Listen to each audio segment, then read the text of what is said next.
හරි පුතේ. ආයිවන් හැමෝටම.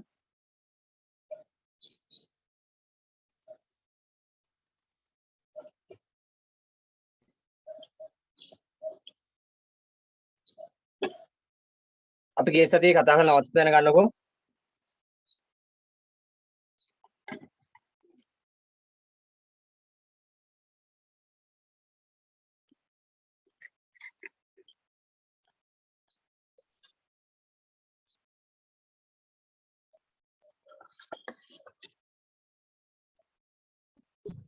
අපි ගිය සතියේ අවසාන වශයෙන් කතා කරන්න ඇත්තුවේ සෝල්බරි ආණ්ඩුක්‍රම ප්‍රතිශාස්ත්‍රණය යටතේ හඳුන්වා දීපු ප්‍රධාන යෝජනා ක්‍රම 4.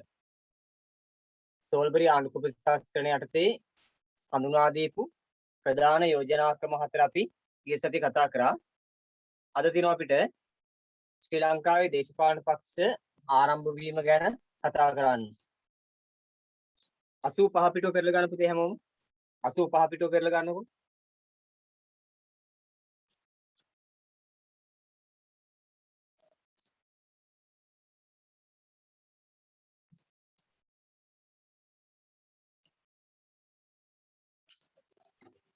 අසූ පහ පිටු පෙරලා ගන්න.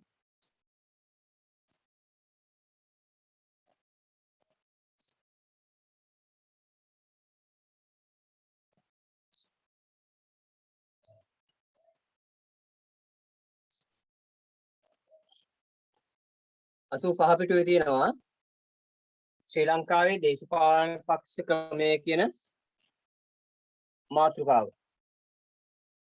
හරි? ශ්‍රී ලංකාවේ දේශපාලන පක්ෂ ක්‍රමය කියන මාතෘකාව තියෙනවා 85 පිටුවේ. එතකොට අපි බ්‍රිතාන්‍යයන්ගේ නිදහස ලබා ගැනීමෙන් පසු ශ්‍රී ලංකාව තුල වර්තමානයේ දක්වා විවිධ වර්ෂවල මැතිවරණ පවත්වමින් වර්තමානයේ දක්වාම පාලනය පවත්වාගෙන යනවා පාර්ලිමේන්තුව හරහා. 1947 ප්‍රථම පාර්ලිමේන්තු මැතිවරණේ ඉඳලා මේ දක්වා මැතිවරණ විවිධාකාරයෙන් පවත්වමින් රට තුල පාලන කටයුතු පවත්වාගෙන යනවා. ඒ පවත්වාගෙන යන හැම අවස්ථාවකදීම ඒ සඳහා දේශපාලන පක්ෂ කියන එකක් සම්බන්ධ වෙලා තියෙනවා.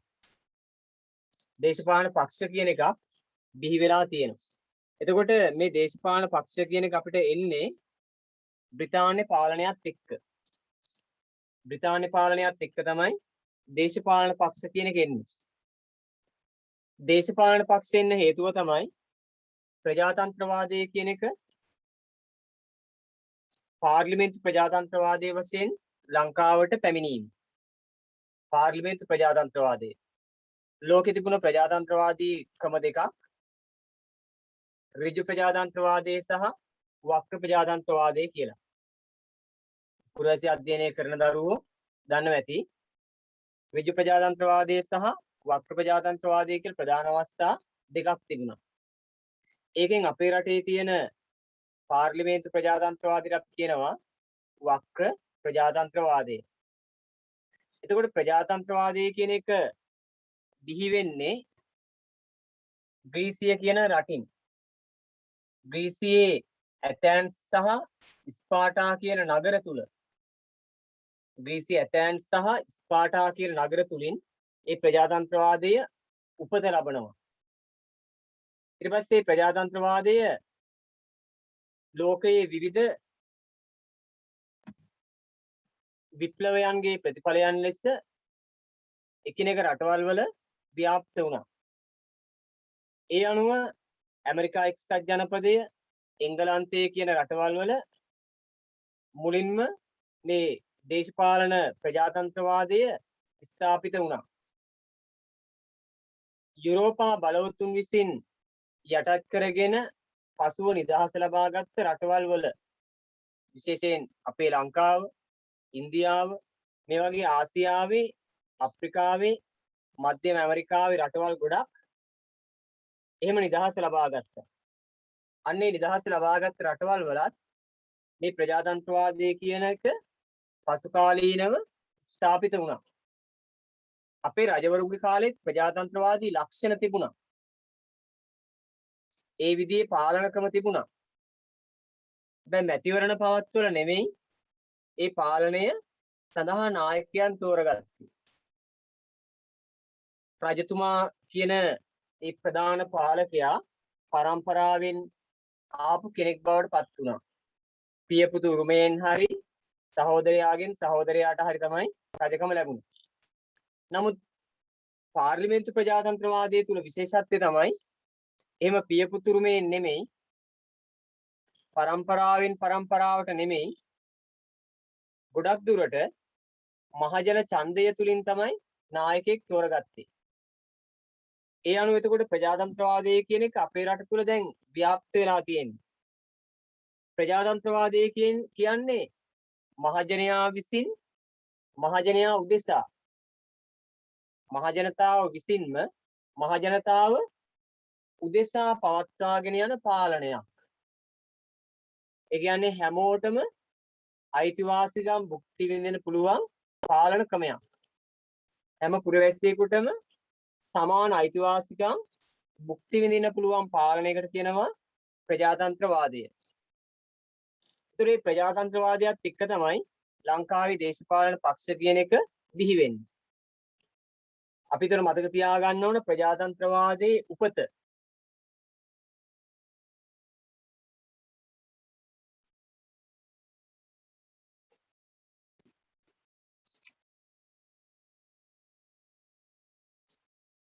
මාතෘකාව වෙන්නේ ශ්‍රී ලංකාවේ දේශපාලන පක්ෂ ක්‍රමය කියන එක.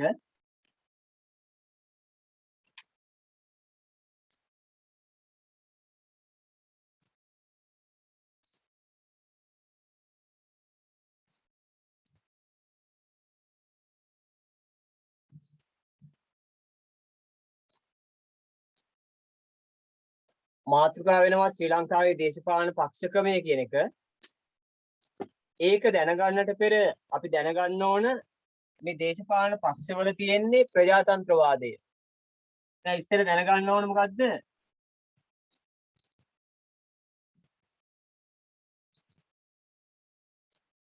ප්‍රජාතන්ත්‍රවාදය කියන්නේ මොකක්ද කියන එක. ප්‍රජාතන්ත්‍රවාදය කියන්නේ මොකක්ද කියන එක අපි මුලින්ම අවබෝධ කරගන්න ඕන. ඊට පස්සේ ප්‍රජාතන්ත්‍රවාදය ලෝකේ පුරා ව්‍යාප්තනේ කොහොමද කියන එක අපි හඳුනා ගන්න ඕන. ඊට පස්සේ අපි දැනගන්න ඕනේ මේකේ මොකද්ද?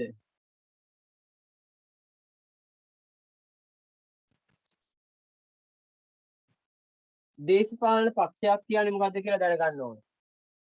ඊට පස්සේ තමයි අපි දැනගන්න ඕන දේශපාලන පක්ෂ ක්‍රමේ විකාශනය. දේශපාලන පක්ෂවල තියෙන්නේ ප්‍රජාතන්ත්‍රවාදය. ඒ ප්‍රජාතන්ත්‍රවාදය අපිට ලැබෙන්නේ බ්‍රිතාන්‍යයන්ගෙන්. ලෝකයේ ප්‍රජාතන්ත්‍රවාදය හඳුන්වා දෙන්නේ ග්‍රීසිය තුලින්. එතකොට අන්න එතන ඉඳලා ආරම්භ වෙච්ච ප්‍රජාතන්ත්‍රවාදය අද වර්තමානයේ ශ්‍රී ලංකාවේ පාලනය තුලත් දකින්න පුළුවන්. ශ්‍රී ලංකාවේ පාලනය තුල පාර්ලිමේන්තුවෙන් ගෙන යන පාලනයට අපි කියනවා ප්‍රජාතන්ත්‍රවාදය. ඒ සායකට කියනවා පාර්ලිමේන්තු ප්‍රජාතන්ත්‍රවාදය. ඒතර දේශපාලන පක්ෂ කියන එක තුල තියෙන්නේ අන්න අර මහජනතාවට අයිතිවාසිකම්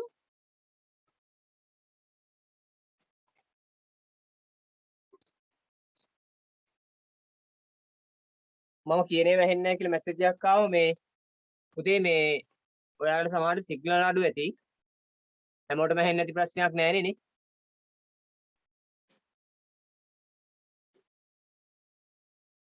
right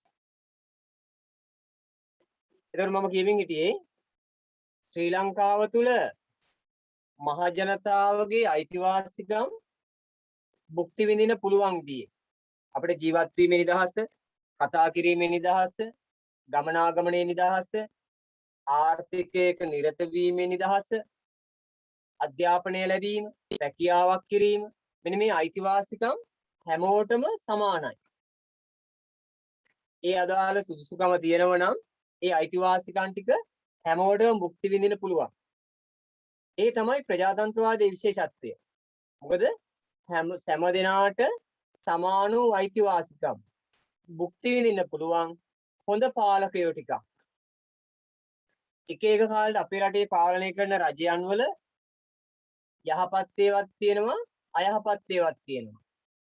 ඒ යහපත සහ අයහපත සඳහා වග කියන්න ඕන මහ ජනතාවමයි. ඇයි ඒකට හේතුව? ඒ නායකයෝ පත් කරලා යවන්නේ මහ ජනතාව විසින්ම නිසා. ඒ නායකයෝ ටික පත් කරන්නේ මහ ජනතාව විසින්. එනම් යම් රජයක් දුර්වල පාලනයක් ගෙනියනවා නම් ඒ දුර්වල පාලකයෝ පත් කරන්නට මූලිකත්වය ගත්තේ මහ ජනතාවමයි. ඉතින් හැම විටම දේශපාලන පක්ෂයක තියෙන ප්‍රතිපත්ති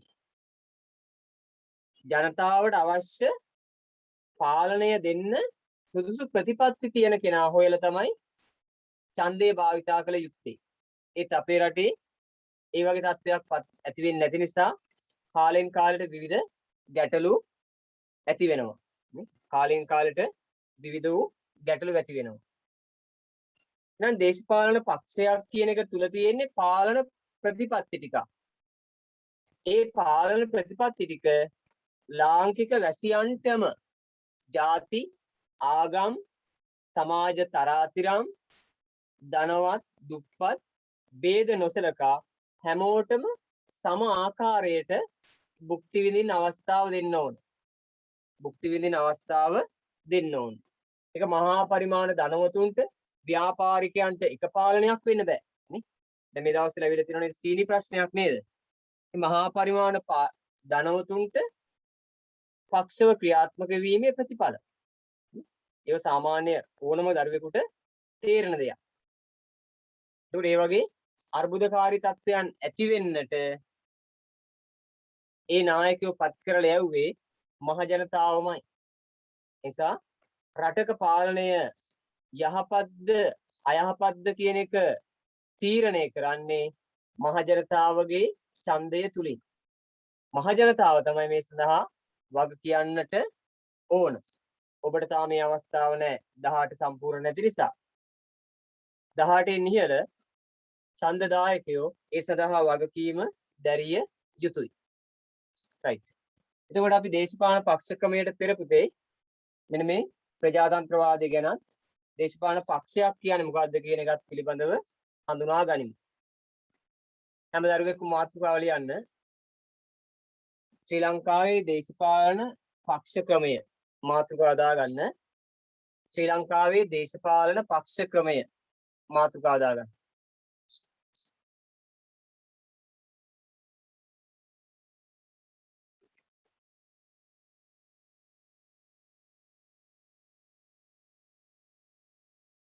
ශ්‍රී ලංකාවේ දේශපාලන පක්ෂ ක්‍රමය.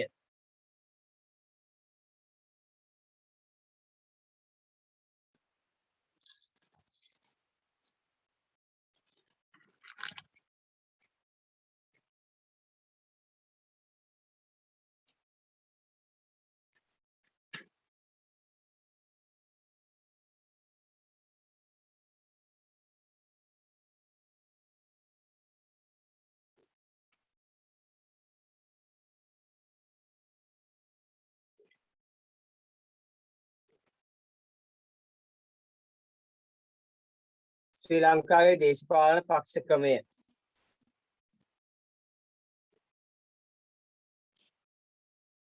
ඒ අර්ථය අපි ලියමු.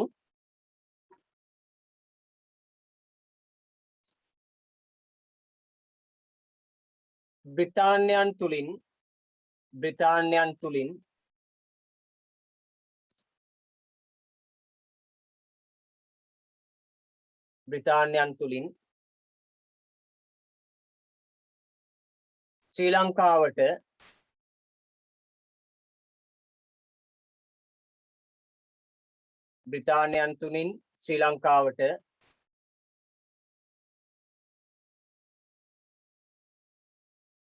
ප්‍රජාතන්ත්‍රවාදය හඳුන්වා දීමත් සමග ශ්‍රී ලංකාවට දුන්නේ බ්‍රිතාන්‍යය. බ්‍රිතාන්‍යයන් තුලින් ශ්‍රී ලංකාවට ප්‍රජාතන්ත්‍රවාදය හඳුන්වා දීමත් සමග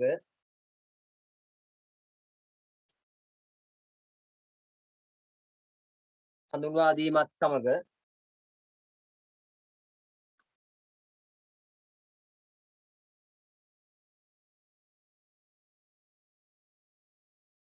පාලන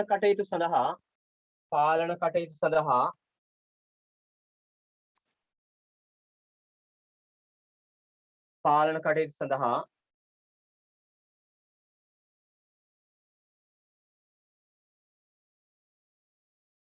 දේශපාලන පක්ෂ පාලන කටයුතු සඳහා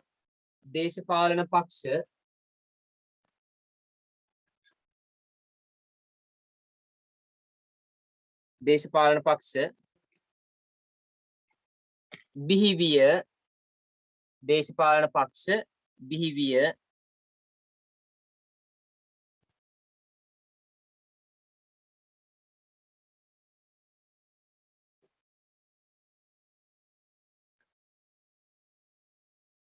ලෝකයට ප්‍රජාතන්ත්‍රවාදය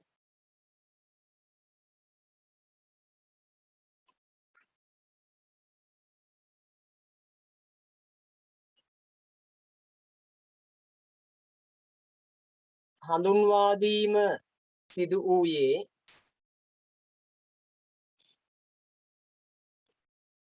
ලෝකයට ප්‍රජාතන්ත්‍රවාදය හඳුන්වා දීම සිදු වූයේ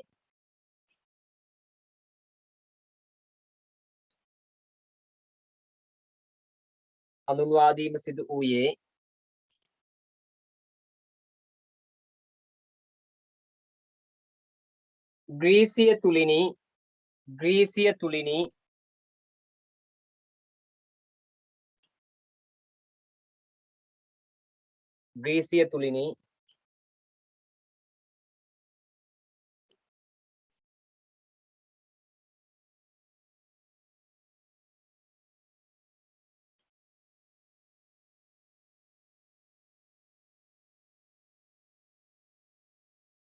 තුලිනි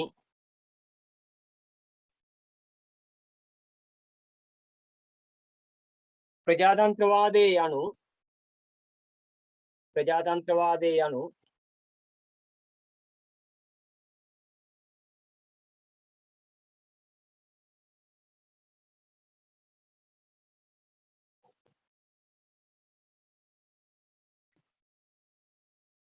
මහජනයා විසින්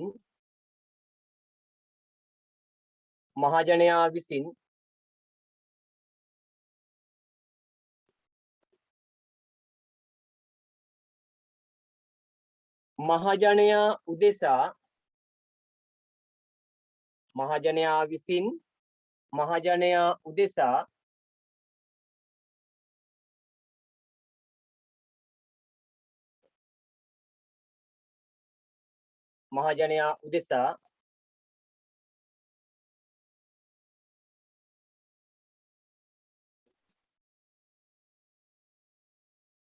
පවත්වාගෙන යනු ලබන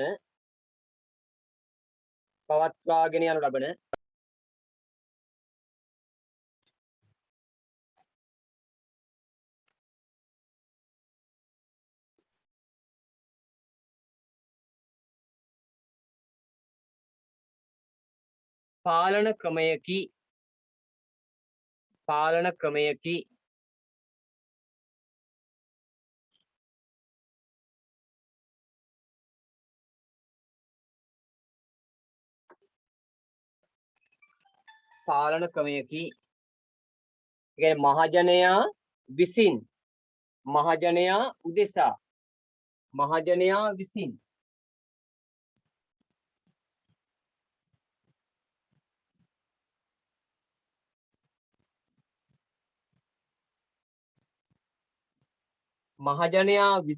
මහජනයා උදෙසා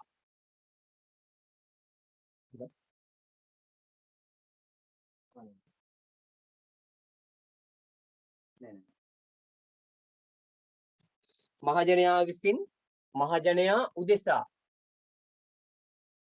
මහජනයා විසින් මම කිව්වේ අපි තමයි අපේ රට තුල එහෙම නැත්නම් ඕනෑම රටක හොඳ පාලකයෙක් බිහි කරනවද නරක පාලකයෙක් බිහි කරනවද කියන එක තීරණය කරන්නේ අපිමයි. ඒ නිසා තමයි කියන්නේ මහජනයා විසින් මහජනයා උදෙසා මහජනයා විසින් මහජනයා උදෙසා පවත්වාගෙන යනු ලබන පාලන ක්‍රමයක්. එහෙම නැත්නම් සියලු දෙනාටම අයිතීන් උරුම වෙච්ච අයිතිවාසිකම් භුක්ති විඳින්න හැකියාව තියෙන පාලන ක්‍රමයක්. සියලු දෙනාටම අයිතිවාසිකම් භුක්ති විඳින්නට හැකියාව ඇති පාලන ක්‍රමයට කියනවා ප්‍රජාතන්ත්‍රවාදය. ඒකත් අපි ලියමු. නැතහොත්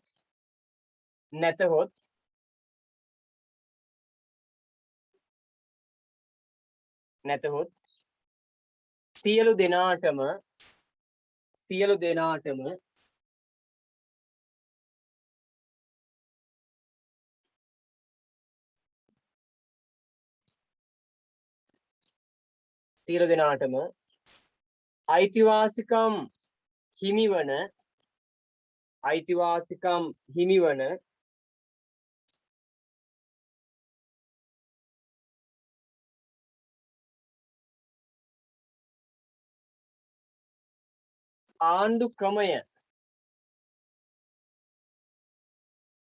ආණ්ඩු ක්‍රමය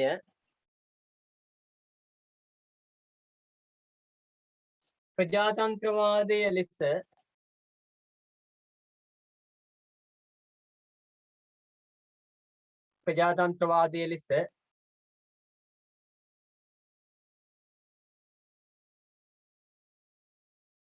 හැඳින්විය හැකිය.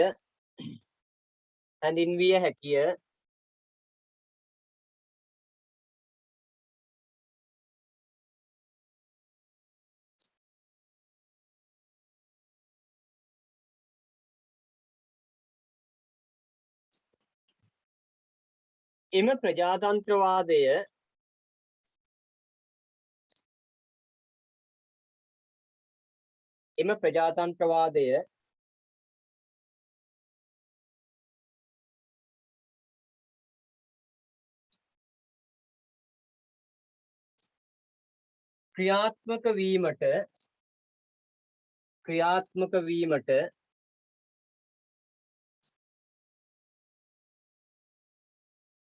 ක්‍රියාත්මක වීමට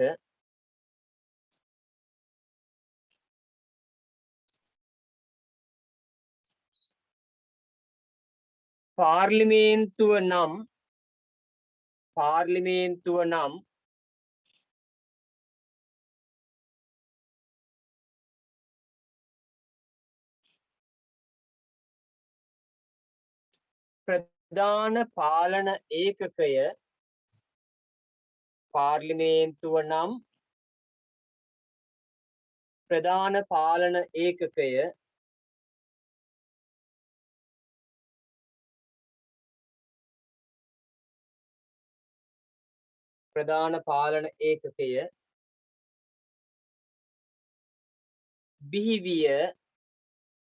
ප්‍රධාන පාලන ඒකකය බිහිවිය.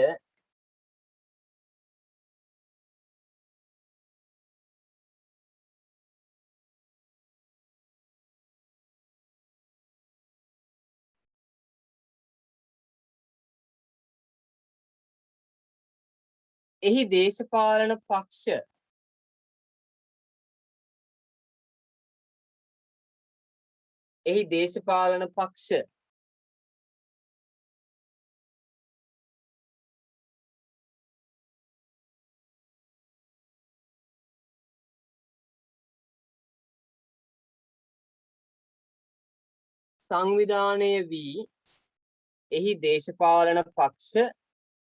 සංවිධානය වී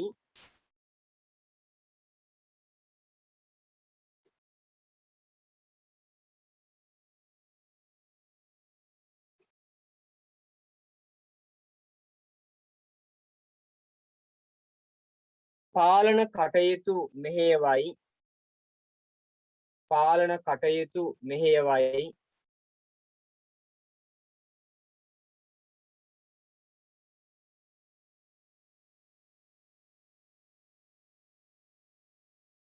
පාලන කටයුතු මෙහෙයවයි.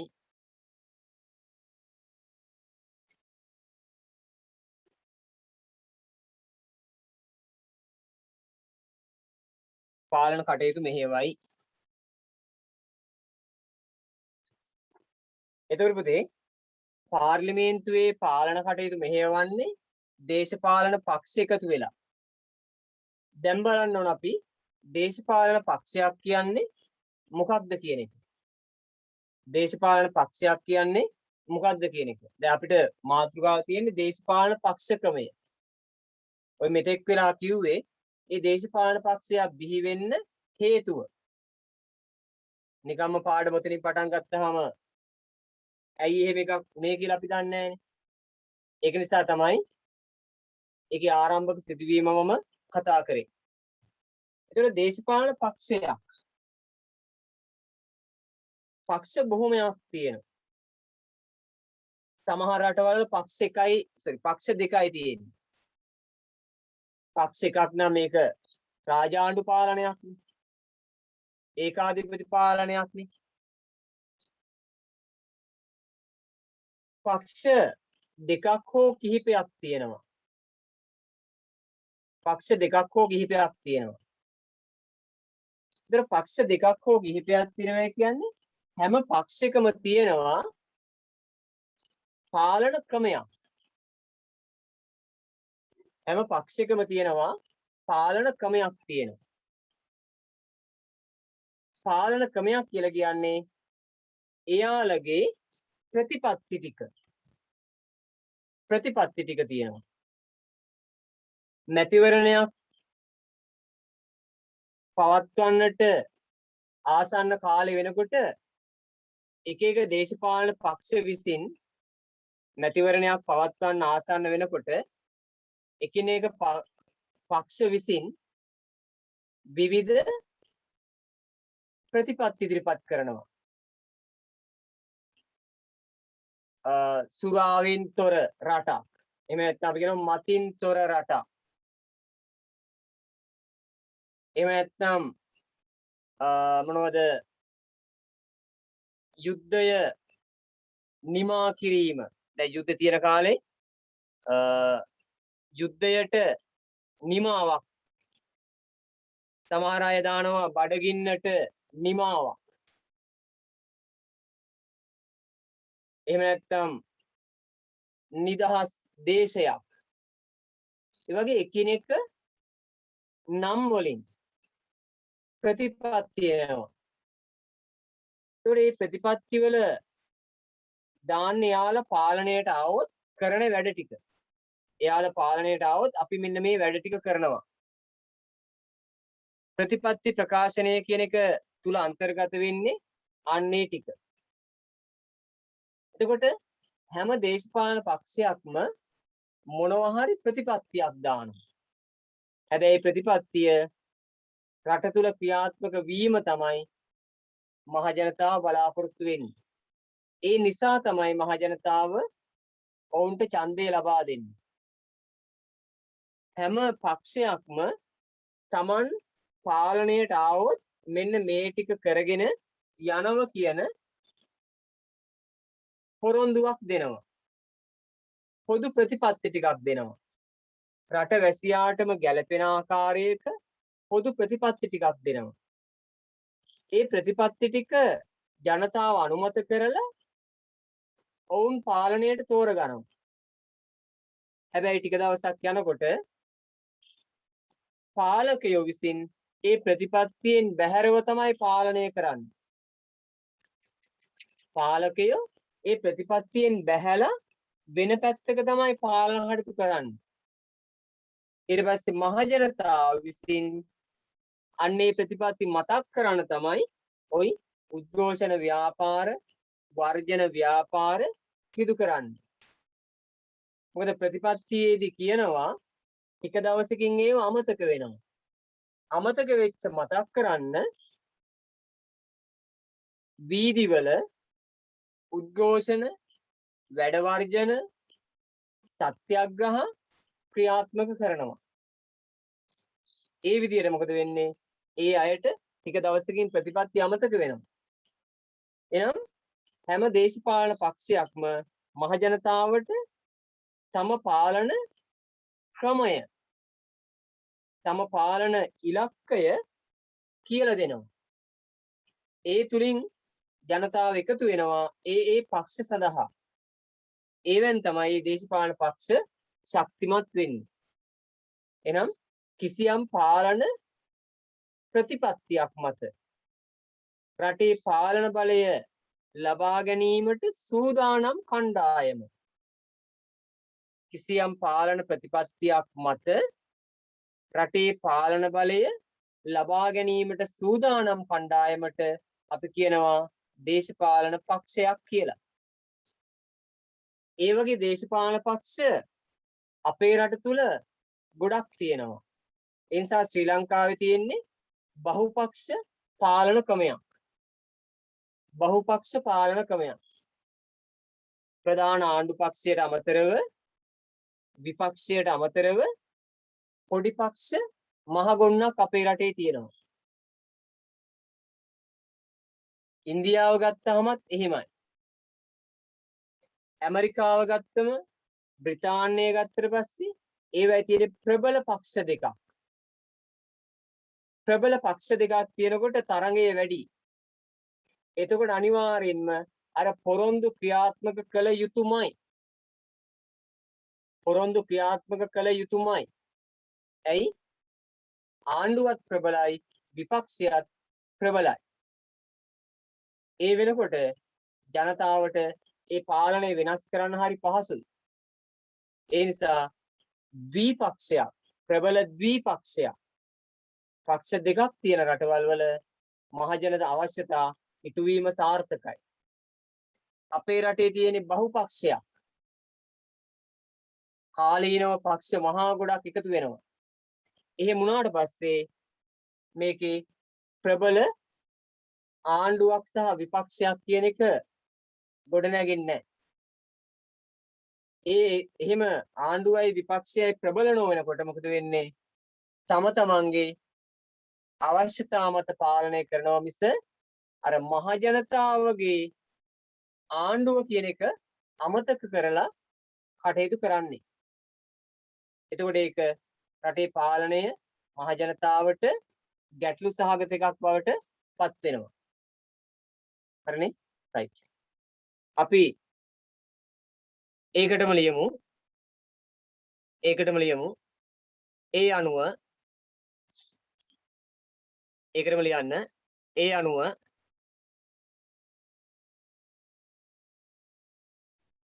දේශපාලන පක්ෂයක් යනු දේශපාලන පක්ෂයක් යනු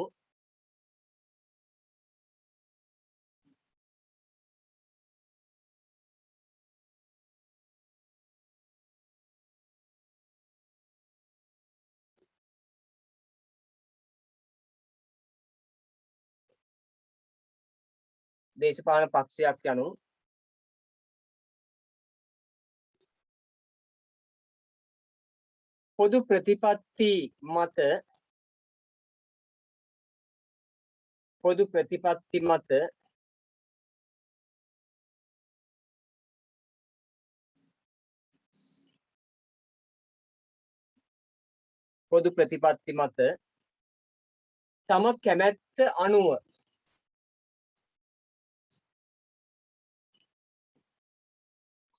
පොදු ප්‍රතිපත්ති මත තම කැමැත්ත අනුව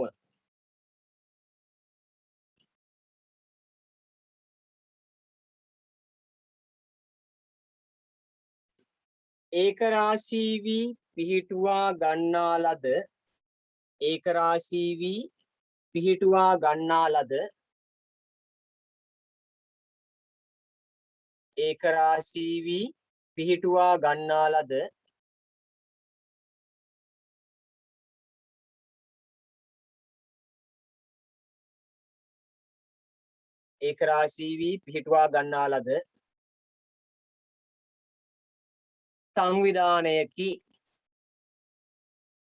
සංවිධානයකි.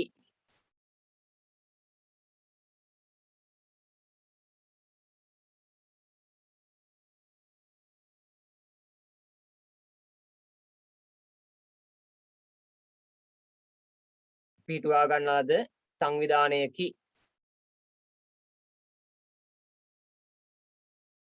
එතකොට පොදු පාලන ප්‍රතිපත්ති මත තම කැමැත්ත අනුව පිටුවාගත්ත පාලන සංවිධානයක් කියන එක තමයි දේශපාලන පක්ෂයක් කියන එකෙන් අර්ථවත් කරන්නේ.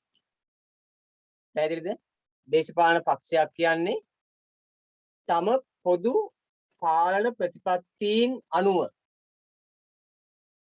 පොදු පාලන ප්‍රතිපත්තීන් අනුව රටේ මහජනතාවට සුදුසු පාලනයක් ලබා දීම උදෙසා රැගෙන යන පාලනය තමයි දේශපාලන පක්ෂයක අරමුණ බවට පත් වෙන්නේ.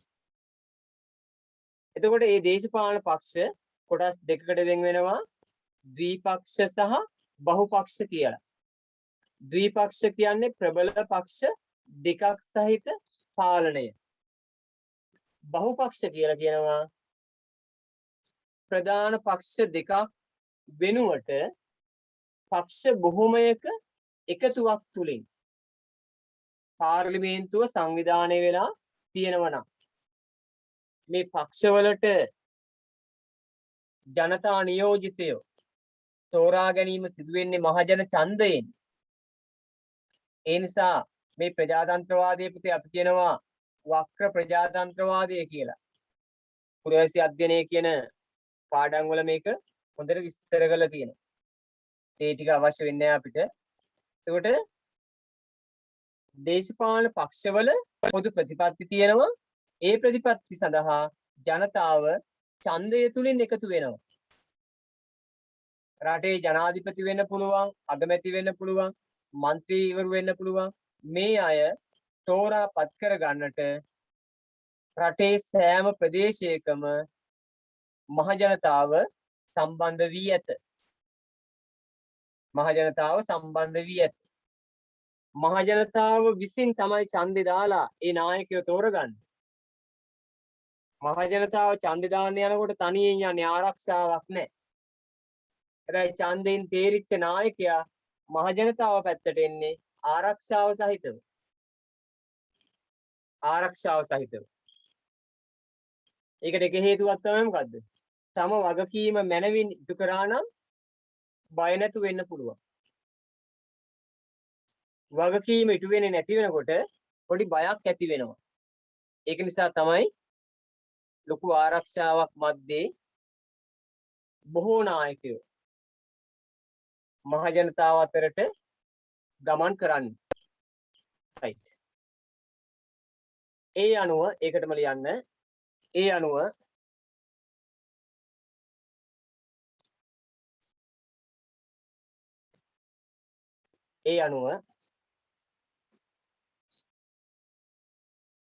ලෝකයේ ප්‍රධාන වශයෙන්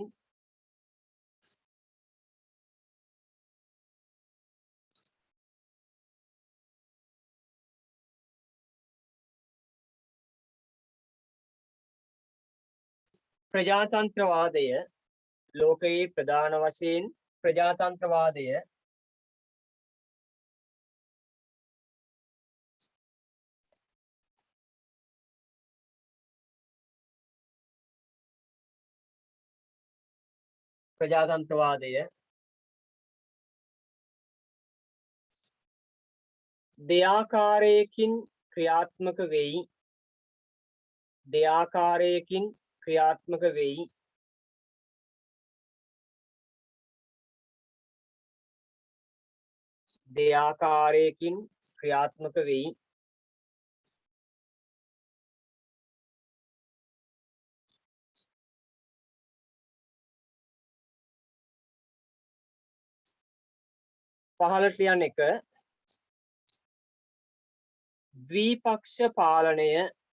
පහළට ලියන්න එක ද්විපක්ෂ පාලනය.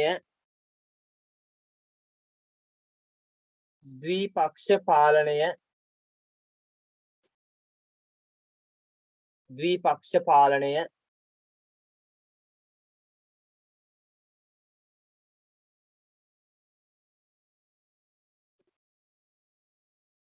ඉරද්දාල ඉස්සරහින් ලියන්න.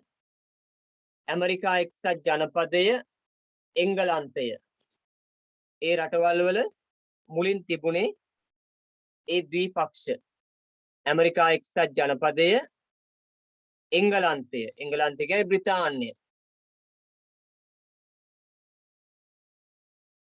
ඇමරිකා එක්සත් ජනපදය එංගලන්තය එහෙම නැත්නම් බ්‍රිතාන්‍ය එහෙම නැත්නම් එක්සත් රාජධානිය ඇමරිකාව කිව්වොත් වැරදි පුතේ ඇමරිකා එක්සත් ජනපදය ඇමරිකාව කියන්නේ මහද්වීපයක් ඇමරිකා එක්සත් ජනපදය රයිට් දෙවෙනි එක ලියන්න බහුපක්ෂ පාලනය බහුපක්ෂ පාලනය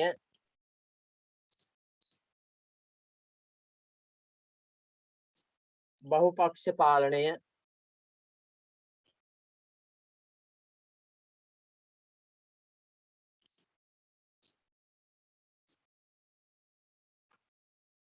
එතන ඉස්සරහින් ලියන්න ශ්‍රී ලංකාව ඉන්දියාව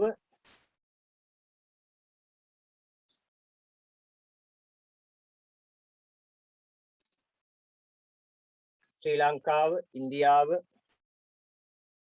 ප්‍රංශය ජර්මනිය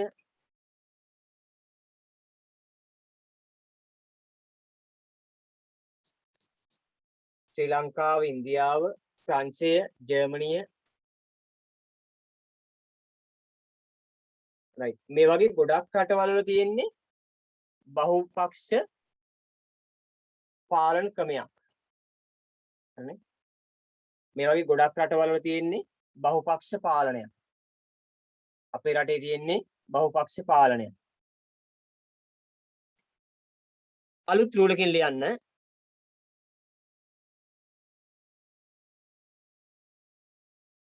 මහජන නියෝජිතයන් මගින්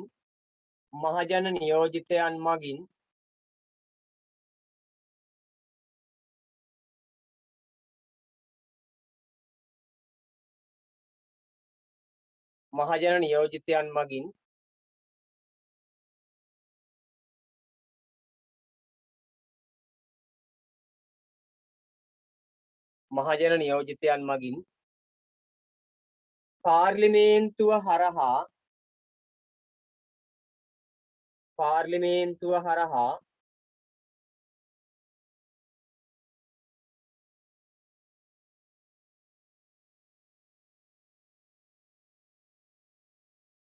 මහජන නියෝජිතයන් මගින් පාර්ලිමේන්තුව හරහා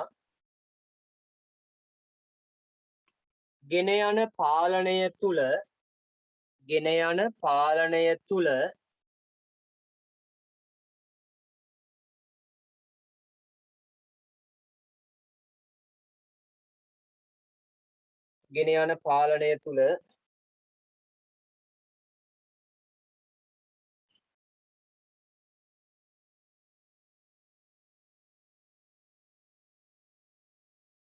මෙවැනි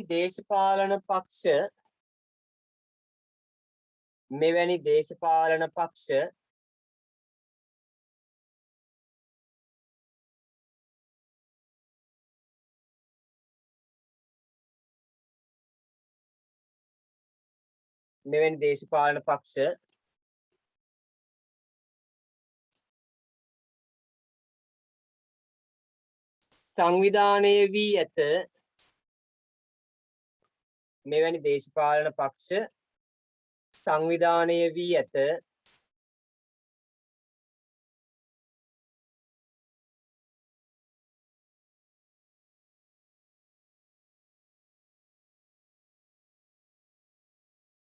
සංවිධානය වී ඇත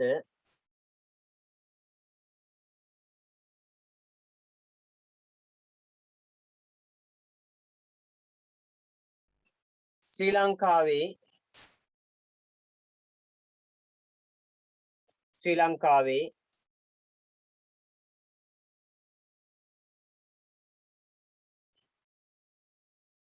දේශපාලන පක්ෂ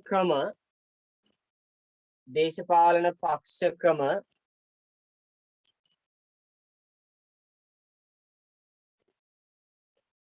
ශ්‍රී ලංකාවේ දේශපාලන පක්ෂ ක්‍රම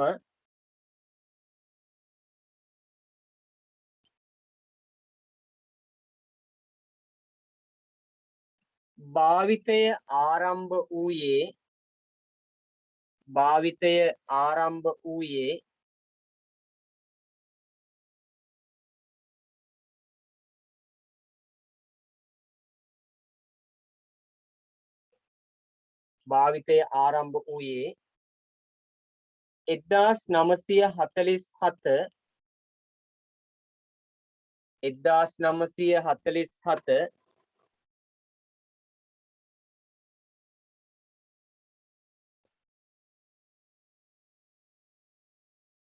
1947 පාර්ලිමේන්තු මැතිවරණය තුලිනි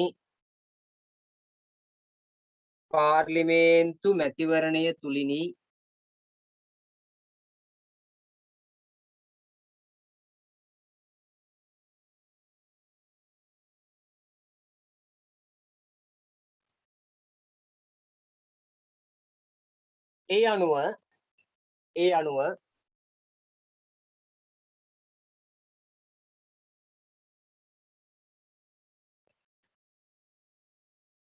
මෙරට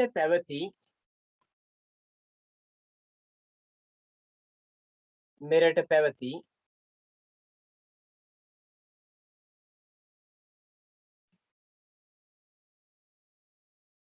දේශපාලන පක්ෂ කිහිපයක්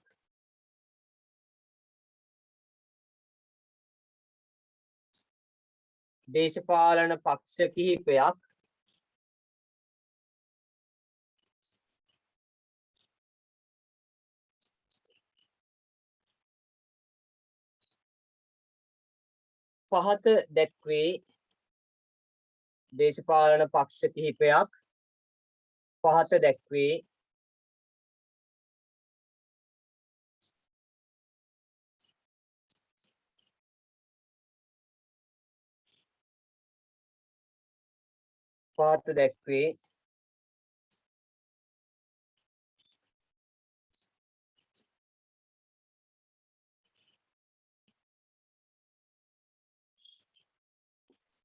එතකොට බ්‍රිතාන්‍යයන් ශ්‍රී ලංකාව ලියන්න එපා. බ්‍රිතාන්‍යයන් ශ්‍රී ලංකාව පාලනය කරන්නට එනවා 1815 දී. ඒ යටත් විජිතේ පිහිටුවාගෙන. ආවේ 1796 වුණාට අපේ රට පාලනය කිරීම සම්පූර්ණ වශයෙන් පටන් ගන්නෙ 1815 දී. සම්පූර්ණ වශයෙන් අපේ රට පාලනය කරන්න පටන් අරගෙන ඒ අය කාලෙන් කාලෙට අපේ රටේ උගතුන්ගේ විරෝධතා නිසා, උද්ඝෝෂණ ව්‍යාපාර නිසා, දේශපාලන ඉල්ලීම් නිසා ආණ්ඩුක්‍රම ව්‍යවස්ථා බිහි කරා. යටත් කරගත් 815 නිදහස් සටනක් ආව 818 ඊට පස්සේ දේශපාලනික වශයෙන් පාලනයක් ගොඩනගන්න ඕන කියලා බ්‍රිතාන්‍යයන් 1833 ප්‍රථම ආණ්ඩුක්‍රමය ලංකාවේ හඳුන්වා දෙනවා. කෝල්බ්‍රුක් ආණ්ඩුක්‍රම ප්‍රතිසංස්කරණය කියලා. අපි ඉගෙන ගත්තේ ටික.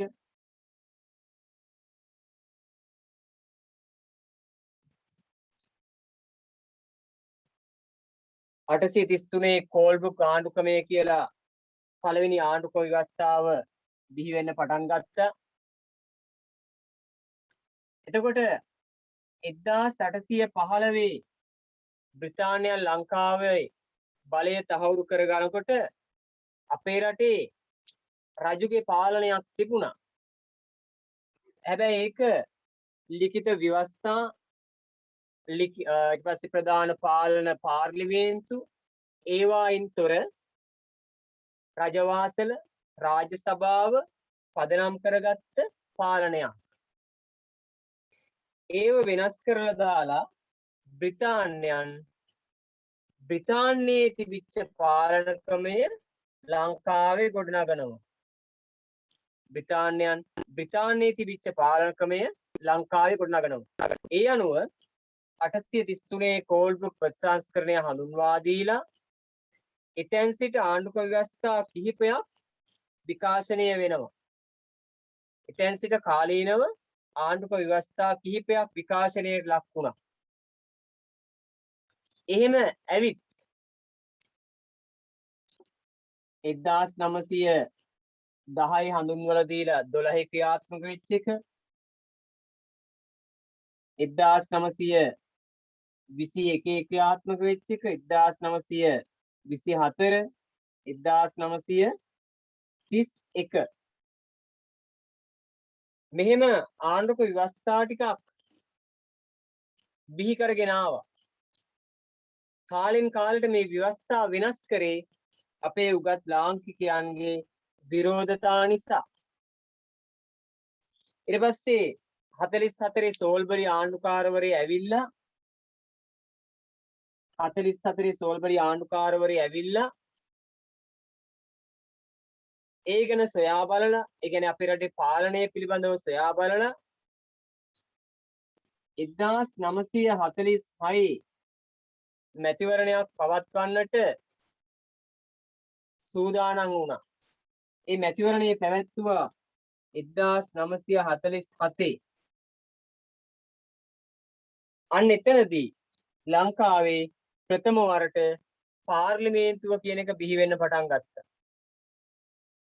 එතෙක් බ්‍රිතාන්‍යයන් ක්‍රියාත්මක කරේ ආණ්ඩුක්‍රම ව්‍යවස්ථා යටතේ.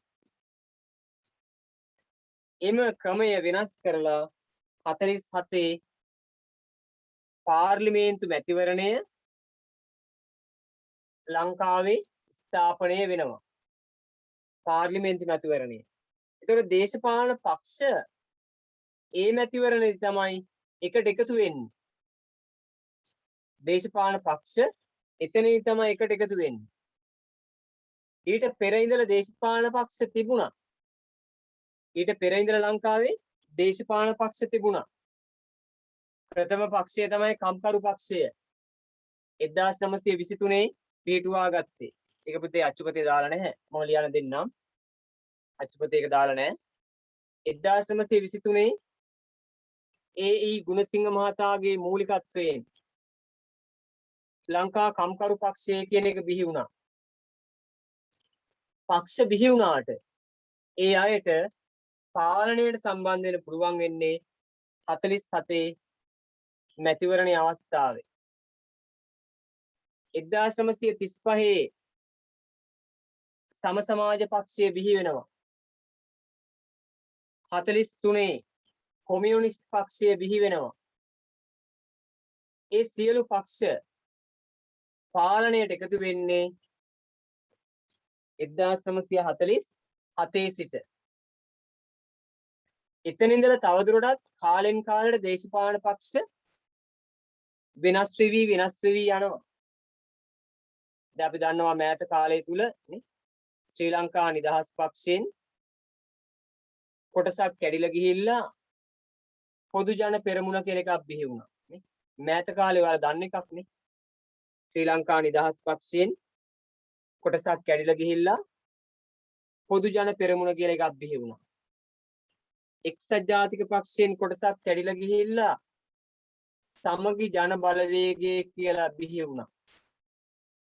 මේ වගේ මේ රටේම ජනතාවගේ නායකයෝ කාලෙන් කාලෙට තම තමන්ගේ අරමුණු ප්‍රතිපත්ති තවත් කෙනෙකු පිළිගන්නේ නැති වෙනකොට තවත් පිරිසක් පිළිගන්නේ නැති වෙනකොට ඒ ප්‍රතිපත්ති වලට කැමති පිරිස වෙනම සංවිධානය වෙනවා. කණ්ඩායම්ගත වෙනවා. දැන් ඉස්කෝලේ ඉන්න 11 පන්තියේ ඔයාලට ගත්තට පස්සේ 11 පන්තියේ ඔක්කොම එකට නෙමෙයි ඉන්නේ. යාළුවෝ දෙන්නෙක්, යාළුවෝ 3 දෙනෙක්, 5 දෙනෙක් එහෙම කණ්ඩායම් හැදිලා ඉන්නේ. කණ්ඩායම්. එයාලගේ අරමුණුත් එක්ක ගැලපෙන අය. ඉගෙන ගන්නම කැමති අය වෙනම එකතු වෙලා තියෙනවා. ඉගෙන ගන්නවාට අකමැති පිරිස වෙනම එකතු වෙලා තියෙනවා. පාසල් වල විප්ලව කරන පිරිසක් ආයිමත් වෙනම එකතු වෙලා තියෙනවා. මොන වරද කරත් ඒ ටීම් එක තමයි. එහෙම කණ්ඩායමක් එකතු වෙලා ඉන්නේ. ඒ විදියට එකිනෙක ප්‍රතිපත්ති පදනම් කරගෙන අරමුණු පදනම් කරගෙන එකට එකතු වෙලා ඉන්නේ.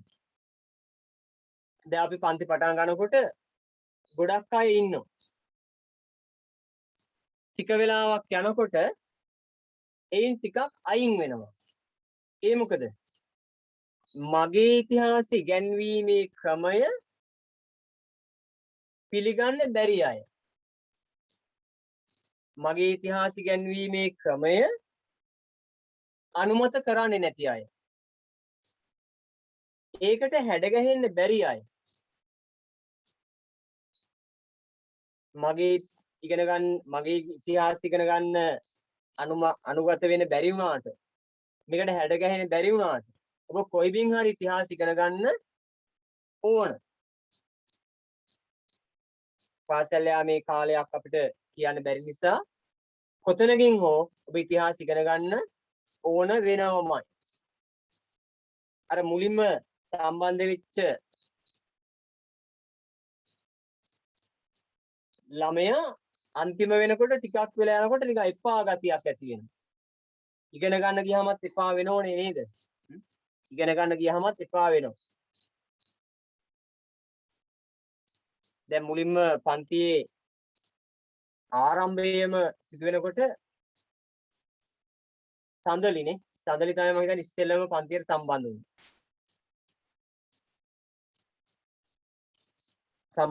මම ඒක දැක්කා.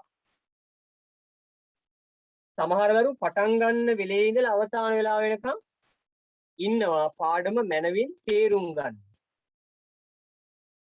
පාඩම මනවින් තේරුම් ගන්න. තවත් අය නිකන් අර ලින්ක් එක ආවා. නිකන් ඔළුව දාලා බැලුවා. ටිකක් කම්මැලි ගතියක් ආවා. අයින් වුණා. මේ අපි උගන්වනවා. ජාතික විභාගයකට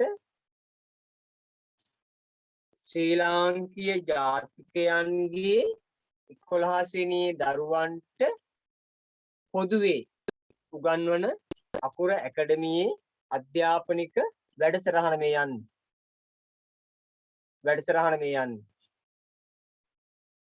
ඔබට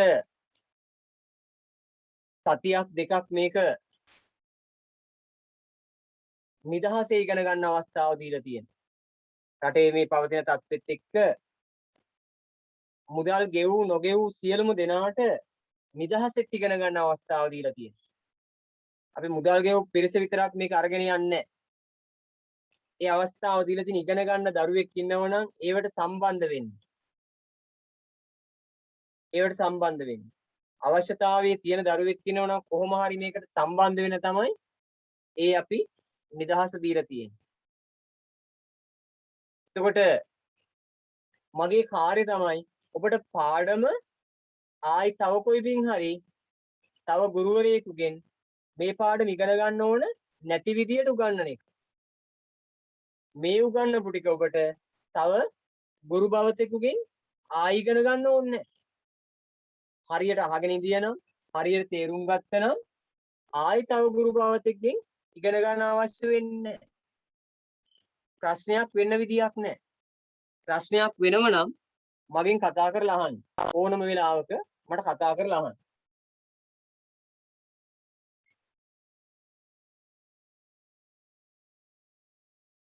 ඕනම වෙලාවක මට කතා කරලා අහන්න. හරිනේ? මගේ අතේ තියෙන පෞද්ගලික දුරකථනයට කතා කරලා අහන්න. හරිනේ?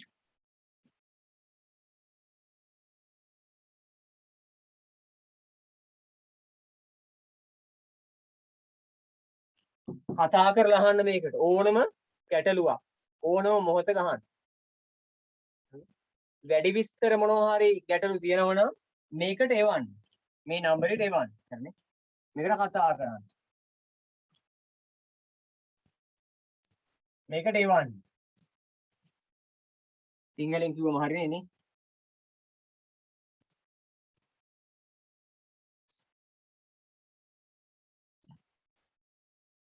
ඔකට එවන්න. මොකද මේ ඉගෙන ගන්න පාඩම් යලි තව තැනකින් ඔබට ඉගෙන ගන්න ඕන වෙන්නේ නැත.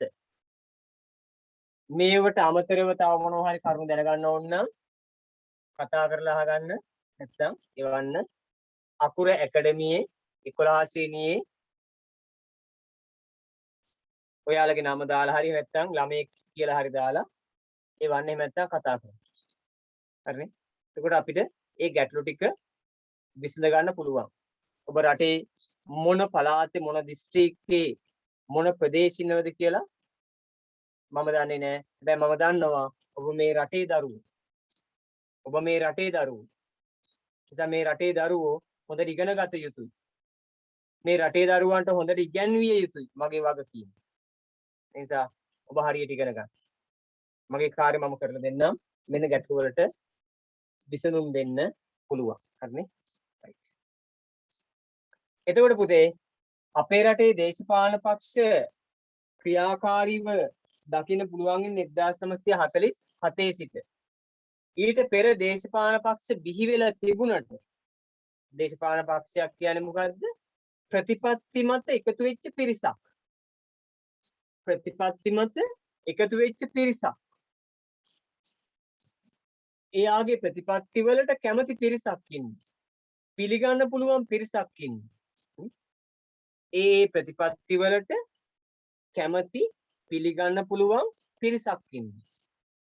දැන් නිරෝධායන ඇදිරි නීතිය 6 වෙනිදා සිට 13 වෙනිදා දක්වා දීර්ඝ කරා.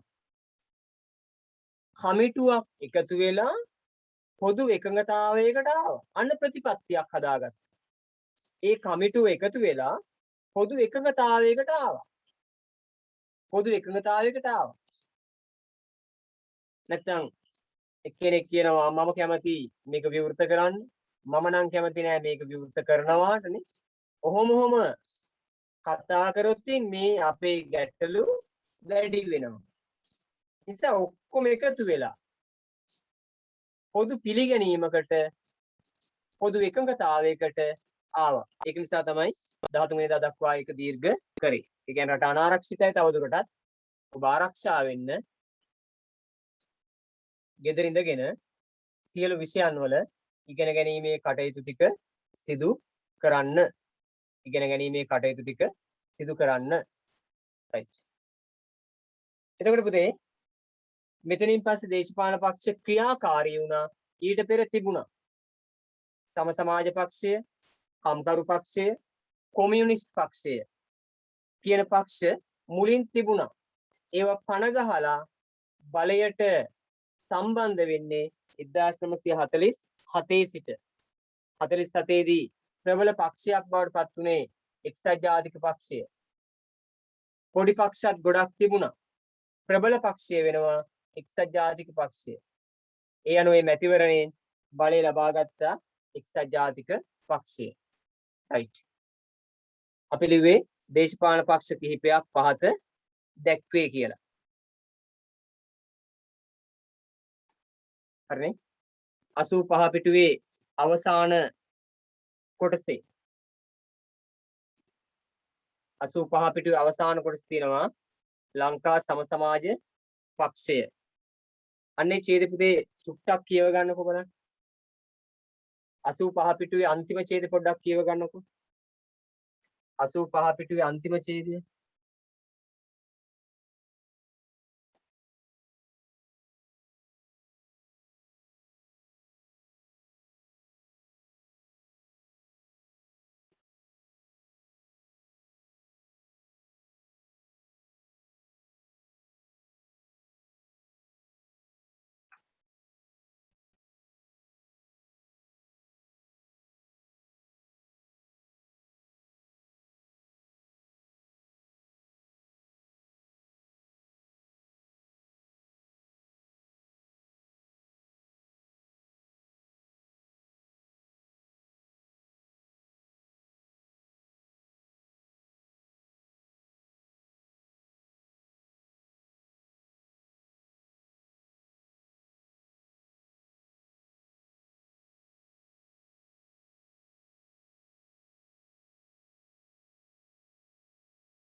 හරිනේ.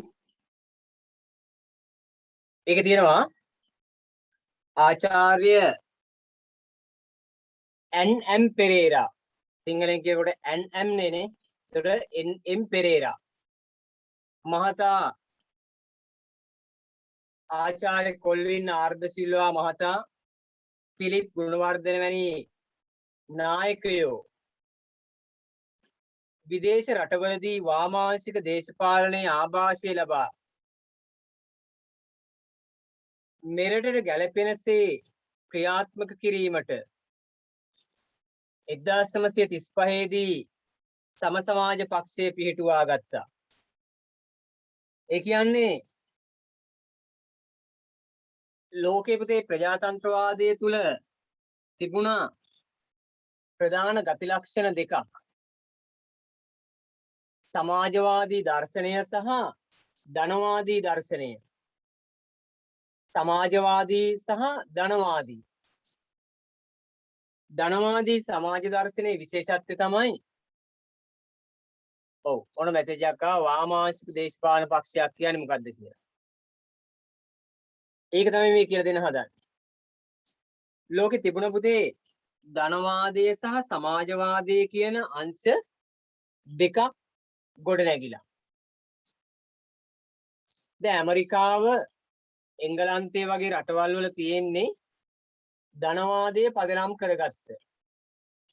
අපි ඒකට කිව්වොත් තවත් සරලව මුදල මත එහෙම නැත්නම් මිල ක්‍රමය මත එහෙම නැත්නම් වෙළඳ පොළ මත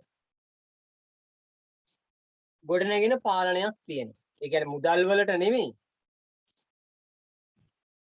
ආර්ථිකය තුල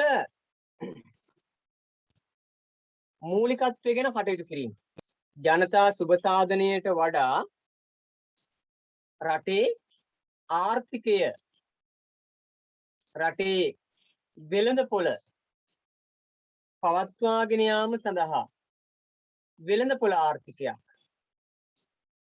පොළ ආර්ථිකයක් සමාජවාදය කියන්නේ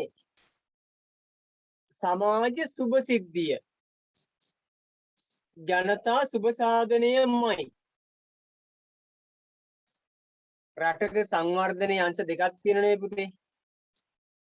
ආර්ථික සමාජ. ඒතර වැඩියෙන් සමාජ සුබ සාධනයේ පැත්ත ගැන කතා කරන රටවල් තියෙනවා. දැන් සෝවියට් රුසියාව කියන්නේ මුල් කාලේ ප්‍රබල සමාජවාදී රටක්. අපිට ඊළඟ පාඩම් වලදී අහුවෙනවා අන්තිම පාඩමේදී සෝවියට් රුසියාව කියන්නේ ප්‍රබල සමාජවාදී රටක් මුලදී. දැන් ඒක ධනවාදයට හැඩ ගැහිලා තියෙනවා. උතුරු කොරියාව, කියුබාව කියන රටවල් වල තියෙන්නේ සමාජවාදී දර්ශනයක්. ඒ කියන්නේ සමාජ සුබ සාධනය තමයි ප්‍රධාන ඉලක්කය. ජනතා අවශ්‍යතාව තමයි ප්‍රධාන ඉලක්කය. දැන් අපේ රටේ තියෙන ජනතා අවශ්‍යතාව වලට වඩා වෙළඳපොළ අවශ්‍යතාව. අපේ රටේ දේශපාලනයට එන හැමෝම කිව්වම කමක් නැහැ. අපේ දේශපාලනයට එන හැමෝගේ බහුතරයකගේ ඔක්කොම වගේ තමයි. ඔක්කොගේම වගේ ප්‍රධාන අරමුණ මොකද්ද? ලාභයක් ලබා ගැනීම. ජනතා සේවය උදෙසා කැප වූ කියලා බෝඩ් එක ගහගෙන යන්නේ මොකක් හරි ව්‍යාපෘතියක හිමිකාරත්වය ගන්න. මොනවා හරි වෙළඳ ද්‍රව්‍යයක හිමිකාරත්වය ගන්න. අපනයනවල ආනයනවල බලය ගන්න යන්නේ. හරිනේ? අපනයනවල ආනයනවල අංශවල බලය ගන්න යන්නේ. ජනතා සේවයට වඩා සමාජවාදයේ තුල තියෙන්නේ සමාජ සුබ සිද්ධිය. ජනතා අවශ්‍යතාව වෙනුවෙන්. එතකොට ප්‍රධාන දේශපාලනයේ ගොඩනැගෙන්නේ අන්නේ ජනතා අවශ්‍යතාවයට වඩා වෙළඳපොළ ලාභය අපේක්ෂා කරගෙන ඊට විරුද්ධව සංවිධානය වෙන අය සමාජවාදය කැමැත්ත සමාජවාදී කැමැත්ත පිළිගන්න පිරිස වාමාංශික සමාජවාදය ජනතා සුබ සාධනය පිළිගන්න පිරිස. එතකොට ප්‍රධාන පක්ෂවල තියෙන්නේ අර මැසේජ් එකක් ආපුදී මම දැක්කේ මට ආයෙ වන්නකෝ. එතකොට අපේ රටේ සමාජ සුබ සාධනයට වඩා අර ප්‍රධාන ලාභ අරමුණු කරගෙන වෙළඳපොළ අරමුණු කරගෙන තමයි ක්‍රියාත්මක වෙන්නේ. ජනතා සුබ සාධනයේ සඳහා වෙච්ච ඒවට කියනවා සමාජවාදී අංශ. එතකොට වාමාංශික පැත්ත කියන්නේ ගොඩක් දුරට වාමාංශික පැත්ත කියන්නේ ගොඩක් දුරට ඒ ජනතා සුබ සාධනයේ උදෙසා ජනතාවට ඇහුම්කන් දීම පරමාර්ථ කරගත්ත පැත්ත. හරිනේ. ඒ වාමාංශික දේශපාලනික මතවාද අනුව සමාජවාදී සමාජයක් ප්‍රධාන මුදල් පදනම් කරගත්ත ලාභය පදනම් කරගත්ත තරංගය පදනම් කරගත්ත පාලනය වෙනුවට සමාජවාදය සමාජ සුභසිද්ධිය ජනතා අවශ්‍යතා ගැන කතා කරන පක්ෂ බිහි වුණා. ඒවට කියනවා සමාජවාදී දර්ශනයක් නිර්මාණය කිරීමේ පක්ෂ කියලා. සමාජවාදී දර්ශනයක් නිර්මාණය කිරීමේ පක්ෂ කියලා. ඒ අනුව තමයි පුතේ අර දේශපාලන පක්ෂ කාලෙන් කාලයට වෙනස් වෙලා යන්නේ. මගේ ප්‍රතිපත්ති මත පක්ෂ කැඩිලා යනවා. දේශපාලන පක්ෂ ගොඩක් තියෙනවා. ඒ ගොඩම මේ ලංකාවේ ජනතාවගේ. ලංකාවේ ජනතාව එක එක නායකයන්ට එකතු වෙනවා. එකතු වෙලා ඔවුන් සමග ඒ ප්‍රතිපත්තිත් එක්ක යනවා. හරිනේ? ඒ ප්‍රතිපත්තිත් එක්ක යනවා. කවුරු හරි නායකයෙක් එකතු වෙනවා. එයා ප්‍රතිපත්ති ටිකක් දානවා. ඊපස්සේ මේ ප්‍රතිපත්තියත් එක්ක යනවා. නිදහස් පක්ෂයෙන් පොදු ජන පෙරමුණ කියන එක කැඩුනේ වෙනම ප්‍රතිපත්ති ටිකක් හදාගෙන. එක්සත් ජාතික පක්ෂයෙන් සමගි ජන බලවේගය කියලා පක්ෂයක් හැදුණා මේ මෑත කාලේ. හැදුනේ එකිනෙක ප්‍රතිපත්ති ටිකක් හදාගෙන. අන්න ඒ වගේ දේශපාලන පක්ෂ විකාශනයක් ලංකාව තුළ දකින්න පුළුවන් බහුපක්ෂ වශයෙන් අපේ රටේ. රයිට්. පහත දැක්වේ කියලානේ අපි ලිව්වේනේ. පහලට ලියන පුතේ කරුණු වශයෙන් 1 1923 දී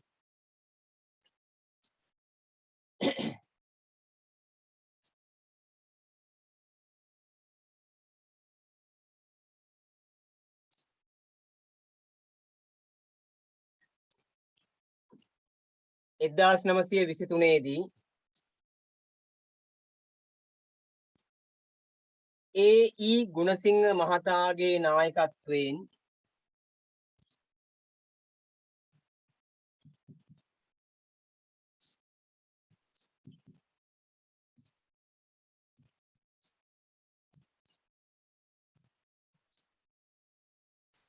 ඒ.ඊ. ගුණසිංහ මහතාගේ නායකත්වයෙන්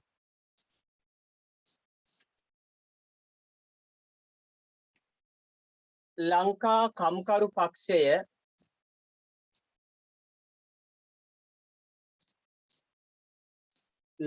කම්කරු පක්ෂය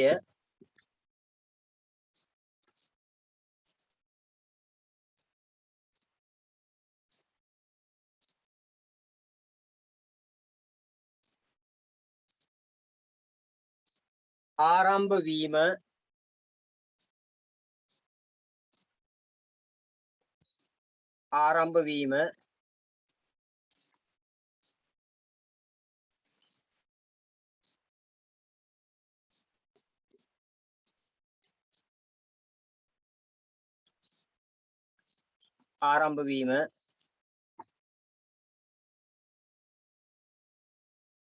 දෙවෙනි එක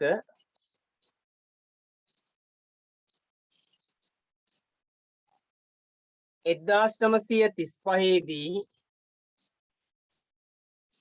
1935 දී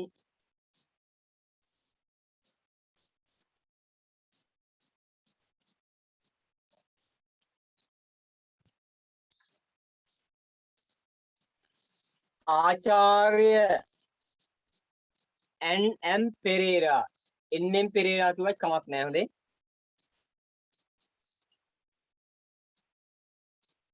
ආචාර්ය එන්.එම්. පෙරේරා එහෙම නැත්නම් එන්.එම්. පෙරේරා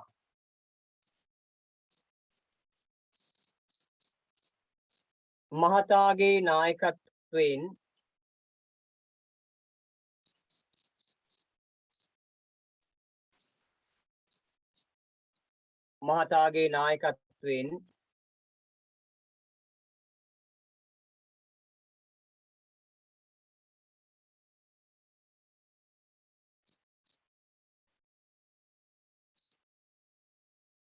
ලංකා සම සමාජ පක්ෂය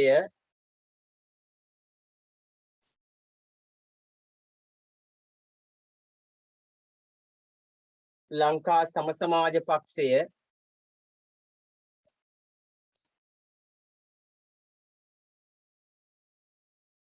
ලංකා සම සමාජ පක්ෂය බිහිවීම ලංකා සම සමාජ පක්ෂය බිහිවීම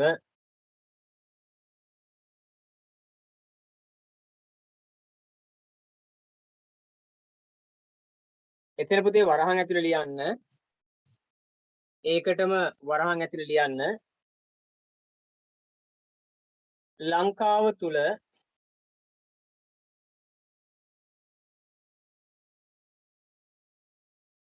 ලංකාව තුල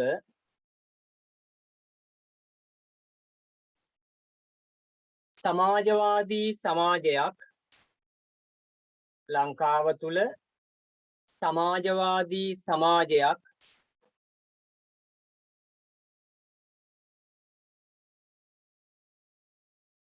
සමාජවාදී සමාජයක්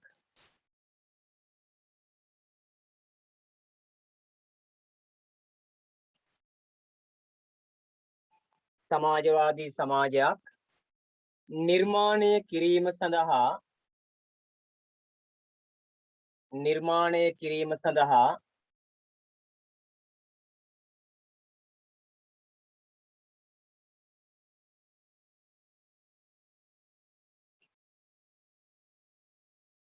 නිර්මාණය කිරීම සඳහා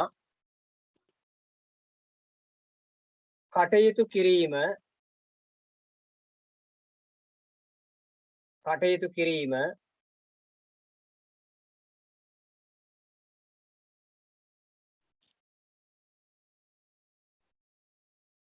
එහි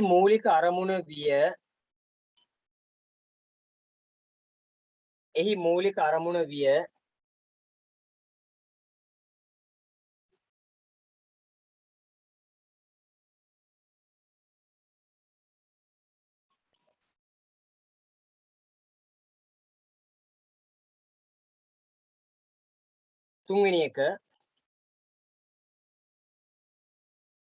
තුන්වෙනි එක ලියන්න 1943 දී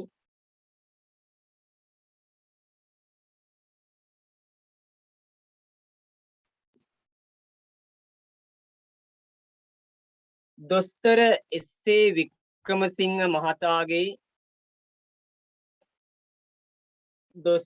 එස්.ඒ. වික්‍රමසිංහ මහතාගේ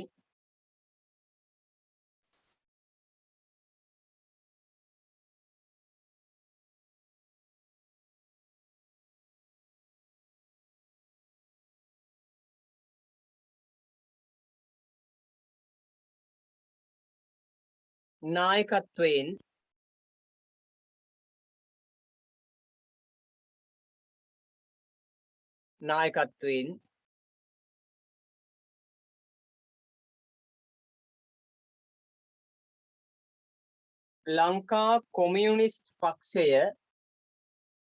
ලංකා කොමියුනිස්ට් පක්ෂය 86 පිටුවේ තියෙනවා ලංකා කොමියුනිස්ට් පක්ෂය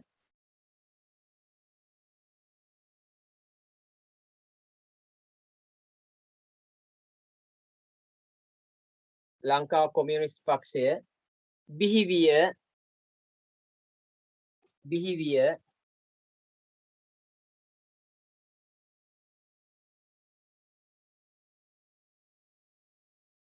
බිහිවිය වරහන් ඇතුළට ගන්න වරහන් ඇතුලේ සම සමාජ පක්ෂයෙන්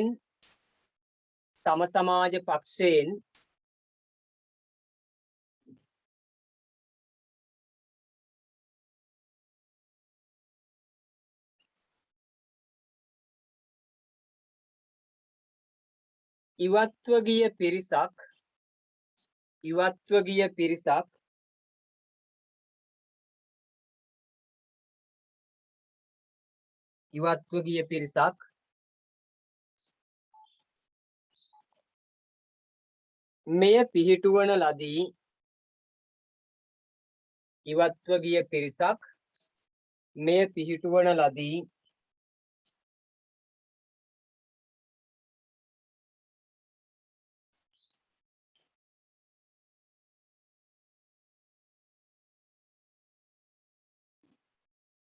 මෙය පිහිටුවන ලදී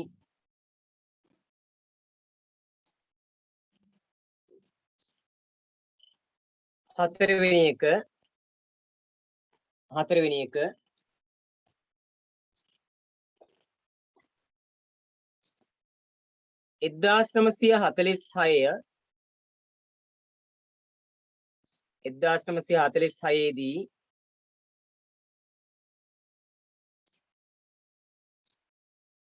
1946 දී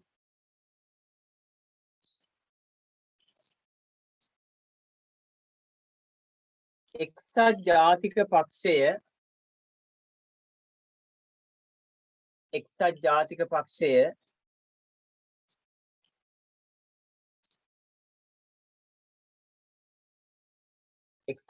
පක්ෂය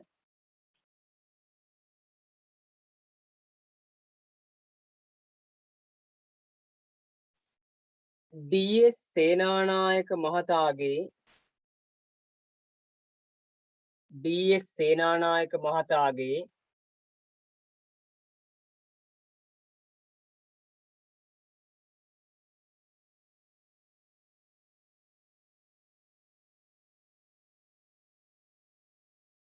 නායකත්වයෙන් පිහිටුවීම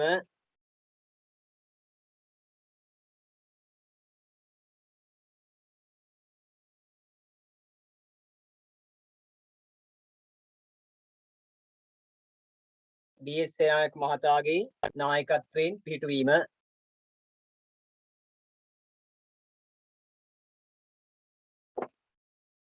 එතකොට 1946 තමයි අපේ රටේ ප්‍රථම පාර්ලිමේන්තු මැතිවරණය පැවැත්වීමට සූදානම් වෙච්ච වර්ෂය. එතකොට ඒ දක්වාම බ්‍රිතාන්‍යයන්ට ඕන විදියට තමයි ආණ්ඩු කරගෙන ගියේ. එක ව්‍යවස්ථා කාලෙන් කාලට හඳුන්වා දීලා බ්‍රිතාන්‍ය අපේක්ෂාවන් මත තමයි කටයුතු කරගෙන ගියේ. අපේ උගත් ලාංකිකයෝ අඛණ්ඩව සිදු කරපු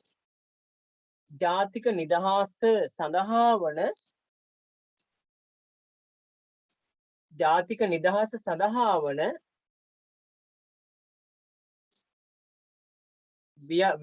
ජාතික ව්‍යාපාර නිසා නිදහස සඳහා වන ව්‍යාපාර පදනම් කරගෙන බ්‍රිතාන්‍යයන්ට ඒකෙන් ගැලවෙන්න බැරි වුණා. විශේෂයෙන් 1919 අපේ රටේ 1919 වර්ෂය වැදගත්ම වර්ෂයක්. 1919 වර්ෂයේ අපේ රට තුල ප්‍රධානතම දේශපාලන බලවේගයක් ගොඩ නැගෙනවා.